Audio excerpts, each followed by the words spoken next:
So happy Sunday, y'all. It's your boy Born Zero, aka the Homeless Hokage, aka Clean 15, and this is episode 222. Now, coming into it, because I was at work and I was talking, I was excited. Yo, dog, we finna get these 1v1s. I'm hyped for this shit. And no lie, I'm not even mad that it wasn't the 1v1s this episode. I'm appreciative of the fact that we got some setup because it now adds some stakes when going in. It gives you a bit more reasons to vote, or not vote, but to root for the characters, whether they win or lose. And if they do lose, you feel a bit more for them because it's like, damn, this nigga thought he was gonna be next up and shit. He got his little thing. I do I do believe as well that there was a few things that I'm like 60-40 with this because I don't necessarily think it was solid. I can't go out the window and be like, yo, they foreshadowed this person losing, this person winning, but I do feel like they gave a little bit of taste of who should win and who will lose. Plus, there was a fucking cliffhanger at the end. I wasn't expecting a cliffhanger. Now, if I were to predict anything, I think, let's say someone comes away taking an L in this tuning exam. I could see a situation, or a few people take L's in this tuning exam. I can see a situation where they become like heroes and end up facing whoever those people were at the end. It seemed like someone trying to like shank niggas up and shit. But I can see some losers of the tuning exams going out and actually becoming heroes and becoming tuning in that fashion as opposed to winning the tournament or winning the 1v1s. But I also believe something about this episode, and it looks like they had fun making this. This is an anime exclusive. This is anime canon. The things that I've had a little bit of beef with in the past, where I felt like sometimes, even in like some canon episodes, when you're watching it, it just seems a bit bland at times when you have the characters come into the scene and it's just the dialogue, and it's not necessarily the content itself that's bland, but the watching experience. Whereas in this, there was like a lot of pop, there was fun, there was like, especially when you see Katasuke, and this is what I mean, like we have that scene where he's twirling and then the whole background kind of fades into red and it's like animated, it's poppy. Or we have like Boruto reacting to certain things and his eyes might like pop out. My favorite one really was Team 10's dinner. Shikadai holding Ino as he tries to mind teleport or whatever the fuck that shit is, the mind transportation jutsu into Chojo fat ass. And like they kind of get like, it looks like the Peanuts. Yeah, the Peanuts, I think that's what it's called. Like Charlie Brown type animation, and he's holding them. So like when they get into that, and even in a serious type moment, because like these are like pretty much every anime seems to do it, and Boruto does it the least. Like where you get a Jujutsu Kaisen where the main characters might out of nowhere be wearing like 2021 sunglasses or funky little sunglasses. Like they have fun when they animate their shit. Boruto, I've noticed that they've been doing it more this episode and then like the last episode. So I hope it's something that they continue with. And it's like, it's okay to have a serious moment and then like a little bit of comic relief in between it, because we've seen that with the Team 10 dinner where it's like, yeah, okay, I'm paying for you guys, this is a big dinner, oh shit, look at you guys, you're kind of bickering, here's the pop of animation, okay, but back to business, like I hope we all get to wear these vests together, like like they break into it, like on a serious note, here's some funny shit, on a serious, like they kind of weave it back and forth, something that I think Tokyo Revengers does as well. Like it's serious, but like, hey man, here's like a little joke, there's some like, because at the same, like, because look, we get it, it's a story, it's a good story, but it's also some form of entertainment. Like nigga, like we are watching an anime, like nigga, remind us that we are watching anime. It's okay to break away from like not necessarily the norm, but the normal situation, air quotes, you can't see me, young nigga shit. But it's okay to break away from the normal situation because it's a cartoon, dog. You're allowed to do animated shit in a cartoon. But on to my actual points, and it's really like two. That was just like my general take on the episode, but on to my actual points. So, one, this is something I didn't even think about, and Boruto mentions this. His motivation, he wants to come in, he wants to show his dad, he wants to show the village how much he has matured. So this is really like a Boruto series checkpoint. And it's interesting to see where he is at now. If you look at him back in the original tuning exams where he just was someone who wanted attention from his dad, he of course had the talent, but hey, fuck that bullshit, I'm gonna fucking cheat, fuck that bull. Like the nigga got disqualified in the last exam, so that's crazy. But since then, we've had the whole fucking Kara actuation arc. We have many arcs since then, but specifically the Kara actuation arc was something where I felt like he's went through the most growth as a character. We already know he got motherfucking power and shit through the ass, but as a character, I feel like that was the moment, because in that time, he leaves the village for the first time, going to a place where it's lawless and pretty much poverty stricken. He has left the village. He's been to the Mist Village, but that's like on a field trip. He's seen a bit of animosity from other members, but for the most part, niggas was gonna touch him. But we see him go, I don't even want to say the fucking village's name. I forget what the fuck it was, but it's like that village, there's no fucking laws. He's seen niggas get clapped up. He's seen niggas get murked. He's seen fucking kids still. Remember when he was like fucking culturally shocked? He's like, yo, what the fuck? That kid is stealing. What the fuck kind of life is, Like, the nigga was bamboozled, bruh. Mujino's death, all that type of shit. And the one thing I feel like, because we know Sarada has grown as a character as well, but I feel like Boruto's growth is a bit more obvious, both in a skill sense and in a maturity sense, whereas Sarada, it's like she's always been mature, so she doesn't really have anywhere to grow besides in her skills and in her strength and power. But one thing that I felt was kind of, it was like one thing I didn't really like. It was when Sasuke was like, look, man, at your age, you're far more skilled than me than I was. Like, I get it, bro. I get it. Like, for the sake of the story, all right, cool. I just don't feel like we've been shown that, dog. Like, I just feel like this is something that they're stating, and now people get to run with it. Like, yeah, Sarada, she's underrated. Sarada's this, and that. Like, she's stronger than Sasuke was at this age. Just because they had stated it in the anime. Now, that makes it facts, right? But I just don't feel as if they shown it, because if we just look at her fighting style, like, genetically, yeah, she threw the ass. If you take Sarada and place her into Naruto, like the OG Naruto universe, the universe itself would have shaped her into a more of a, I don't want to say battle ready, but more of a battle hungry type person. Like, if you take the character Sarada and put her in the same shoes as Sasuke as a child, Sarada surpasses him. I'm okay with that. But I just feel like, stylistically, the way she fights, I haven't seen anything where I'm like, yo, she that nigga. Like, I haven't seen nothing like that. Whereas if you take Boruto, it's a bit more obvious, because he had also said Boruto is better than me than I was at his age. We can see that. We've seen the fucking owl fight where he's flipping through the air and jumping through shit, putting paper bombs on shit. Like, we've seen him put together some dope ass combinations. Sarada, on the other hand, we haven't really seen her do that type of shit. We know she's strong.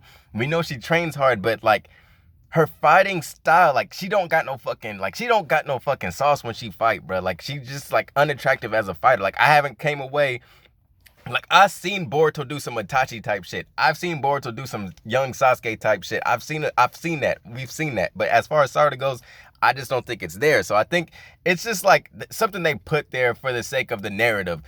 That's how I feel about that. Now, another thing I feel like this did, and this kind of touches back on my general take of the episode, was there was a lot of matchup outs, right? So there was, for example, there was two main characters who I feel like they're going to take L, Iwabe, as well as, what's the green lady? Wasabi. So there's like a certain thing that I feel like they already lost this fight before it even happened, because those two out of everyone were like, yo, I don't want to fight Sarada or Boruto, so I don't want to fight Team 7. We got to look out for Team 7. I mean, it makes sense. Them niggas got hands. But, like, to say that, to declare that, like, even the little, I don't even know, like, bruh, Hanabi's team is so fucking trash. The only one on that team I fuck with is Tsubaki, and even, we gonna get to her next, but, like, the girl who wear the orange, I don't know what the fuck her power, I think she screams or some shit.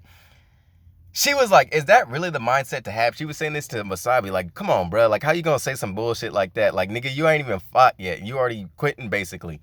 And, Tsubaki, her out, I really feel like they kind of did this thing where it's like she's gonna leave the village regardless. Now, I could see her winning and then going back to the land of iron, like, yo, I'm a shinobi now. But at this point, they don't necessarily need her to win. So I think she's gonna take an L. So that's like 3 L's right there. That's Iwabe, Tsubaki, and Wasabi. I feel like I feel like it's a good thing that Tsubaki loses, but I just, like I said, I kind of just feel like narrative, it kind of sets her up to lose. So she might lose. Everyone in team, I want to say that's team, is that team 5? I want to say Hanabi's team is team 5. I'm not too sure about that. I'm not, actually, no, I think team 5 is like Deki and shit. Regardless, Wasabi's team is trash. So I feel like all of them take the L, being Wasabi and Tsubaki, and that might motivate her to stay within the village. Like, you know what? We got some unfinished fucking business, dog. I can't go back to the land of iron being trash. I came out here to learn the shinobi way, and I'm going back still just a samurai. I'm not even a shinobi, so we all lost. On top of that, we got some shit to do. We got some shit. You bitches gonna miss me too, so like, let me stay in this village. Let me throw them fucking hands, right? Who else we got? Hoki. Like, it's cool. I forgot, like, he was kidding. I forgot Sai is, like, his team leader. So, like, him doing Ambu missions is cool and shit. But I just feel like he ain't gonna make the cut as a chunin. Nigga, first of all, you wearing your shit like Kakashi. Kakashi had a reason to do that. This nigga doing it just because it looked cool. And I feel like it might bite him in the ass. Because, like, nigga, use both your eyes. I feel like it's a thing. Because he don't got no fucking dojutsu. I'm assuming he don't have a dojutsu. So, like, to just willingly fight with one eye is a little bit stupid. So I get it.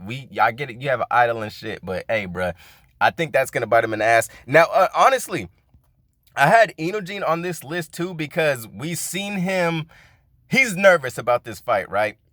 And before I even knew Hoki was fighting Inojin, Inojin was on this list. Now, just because he's fighting Hoki, I think Inojin passes, but when he had that moment where he used the jutsu on Chojo and he really couldn't even control it still, like Chojo was still, like her body was still willing to fucking eat, I was like, okay, well, that gives him out to lose this shit. So this leaves me with, because look, my L's are Iwabe, Wasabi, Hoki, Tsubaki, with one more L to go. It's either going to be Chojo or Mitsuki. Chojo or Mitsuki, and I really think it's going to be Mitsuki just because he don't really, it's like, his only motivation is, oh, I want to win too. Like, nigga, you got to get more motivated than that. Maybe him being the only non-tuning out of Team 7 would be motivation for him to be like, you know what, man, fuck the bullshit. I got to fucking go hard, nigga. Orochimaru, give me some fucking body updates. I'm trying to learn this Sage mode. I got to go fucking crazy. Fuck the bullshit. Y'all niggas are so much... you guys are surpassing me. I have potential to surpass y'all niggas. And like back with Sarada, like I'm not hating on Sarada. I just feel like we haven't been shown that she got them hands like that. Like, I'm okay with saying she has the potential to surpass Sasuke, Madara, Itachi. She should surpass all them niggas. I just haven't seen it yet, right? And I think I went through all my damn points. Like, that's it. It was the whole Sasuke saying that shit to Sarada and Tsubaki is going home is trash. But, like, after the exam, which I'm thankful for, because I thought they was going like, oh, you know what? I'm going home before. If she was going to go home before the exams, I'd be more upset. But like I said, this could give her the opportunity to actually stay if she takes an L. That, like I said, I think they're setting up certain things so if some characters lose, it's not a total loss. And I think that's why we also have the cliffhanger at the end. So maybe they lose the battle, but fight an actual fight to save some motherfuckers. And you know what? That was some tuning shit I saw, my nigga. Y'all niggas are some tunings. And I think that's pretty much it. Solid ass show. Went through all my points. And that's, oh, Metal Lee, please don't grow up to be like Konohamaru, bruh. Don't grow up to be like Konohamaru. There's like 2 fixes. There's 2 ways you could fix Metal Lee going into the future. Because this nigga got anxiety, dog. Like, come on, dog. So we could, at the time skip, he could start drinking. You know, he relaxes a bit. He's like his dad. He learns that drunken fist. And gets by like that. The nigga be sipping every fucking episode. Or put a blindfold around him. Have him be like Gojo. Make him learn some shit where it's like, okay, my eyes are cut off, but now I could hear. Because they're like, chakra does make a noise. I want to say there was like this dude. Was it? Chakra does make an, I don't know. Was it Chakra?